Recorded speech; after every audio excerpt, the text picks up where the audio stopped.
ಮಗನ್ ಕಳ್ಕೊಂಡು ದುಃಖನ ಯಾವ ಸಂತೋಷದಲ್ಲಿ ಮರೀಲಿ? ದುಃಖ ಓಡಿಸೋ ಸಂತೋಷ ಯಾವುದಾದ್ರೂ ಇದೆಯಾ? ನನಗಂತೂ ಏನೂ ತಿಳಿತಾ ಇಲ್ಲ. ನಾನೇನು ಮಾಡಬೇಕು ನೀನೇ ಹೇಳು. ನೀನು ಇನ್ನೊಂದು ಮದುವೆ ಆಗ್ಬೇಕು. ಇನ್ನೊಂದು ಮದುವೆನಾ? ಮತ್ತೆ ಪಂಕಜ ತಪ್ಪು ಮಾಡಿದಾಳೆ ಅಂತ ತಾನೇ ನೀನು ಅವಳನ್ನ ಮನೆಗೆ ಸೇರಿಸ್ತೇ ಇರೋದು. ಅವಳ ಮುಖ ನೋಡೋಕ್ಕೂ ನಿನ್ಗಾಗಲ್ಲ. ಮಗು ನೆನಪಿಗೆ ಬರುತ್ತೆ ಅಂತೀಯ. ನಾನ್ ಮಾತ್ರ ನನ್ನ ಮಗ ನರಳೋದನ್ನ ದಿನ ನೋಡ್ಬೇಕಾ ಹೇಳು? ಅಂದ್ರೆ ಬೇರೆ ಮದುವೆ ಆಗಿ ಇನ್ನೊಂದು ಹೆಣ್ಣು ನರಳು ಹಾಗೆ ಮಾಡ್ಬೇಕಾ ನಾನು? ಅಂಥ ತಾಯಿ ಎಲ್ಲ ಕಣೋ ನಾನು. ಒಂದ್ ಕೆಲಸ ಮಾಡು, ಪಂಕಜನ್ನ ಮನೆ ಕರ್ಕೊಂಡು.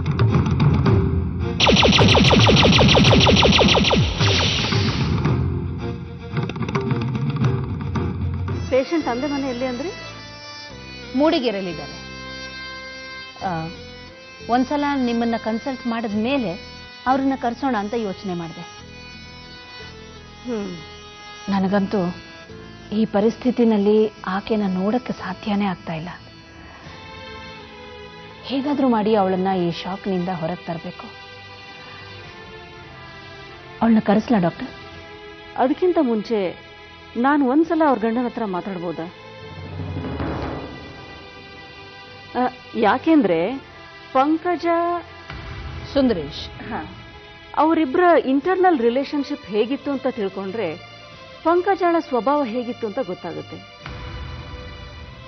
ನಾನೀಗಾಗಲೇ ಒಂದ್ಸಲ ಸುಂದರೇಶ್ನ ಮೀಟ್ ಮಾಡಿದ್ದೀನಿ. ಒಂಥರ ರಿಜಿಡ್ ಫೆಲೋ. ನಿಮ್ಮ ಹತ್ರ ಮಾತಾಡೋದಕ್ಕೆ ಇಲ್ಲಿಗೆ ಬರೋದು ಅನುಮಾನ ಡಾಕ್ಟರ್. ಅನುಪಮ, ನೀವು ನಿಮ್ಮ ಅಧಿಕಾರನ ಉಪಯೋಗಿಸಿ. ನೀವು ಹೇಳಿದ್ರೆ ಅವನು ಬರಲೇಬೇಕು. ರೋಗಿಗೋಸ್ಕರನಾದರೂ ಅವನು ಬರಲೇಬೇಕಲ್ಲ, ಅದು ಅವನ ಕರ್ತವ್ಯ ಕೂಡ.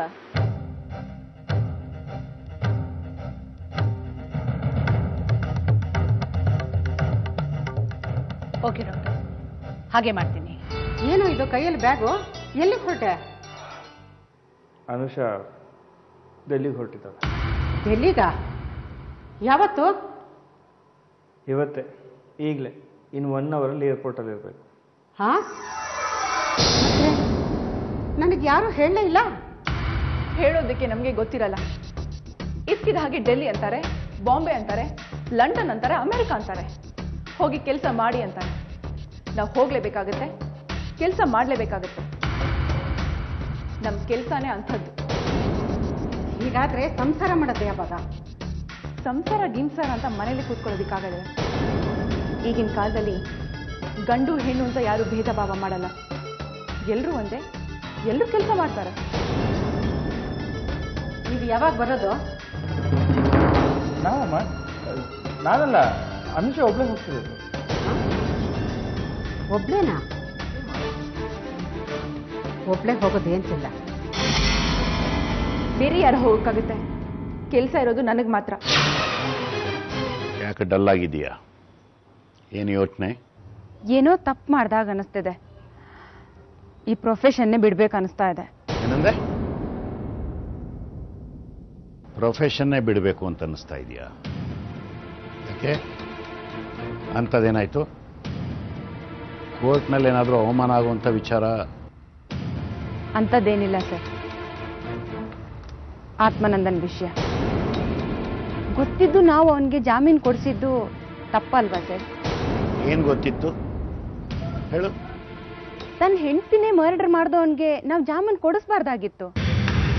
ಕುತ್ತಿಗೆಗೆ ನೇಣು ಹಾಕಿ ಅಡಿಗೆ ಮನೇಲಿ ನೇತು ಹಾಕಿದ್ದಾನೆ ರಾಸ್ಕಲ್. ನೀನು ನೋಡಿದ್ಯಾ? ಹಾಗಂತ ಅನ್ಸಲ್ವಾ? ಅನ್ಸಿದ್ದೆಲ್ಲ ಸತ್ಯನಾ? ಹಾಗಾದ್ರೆ ಕಂಪ್ಲೇಂಟು, FIR, ಅರೆಸ್ಟು ಇವೆಲ್ಲ?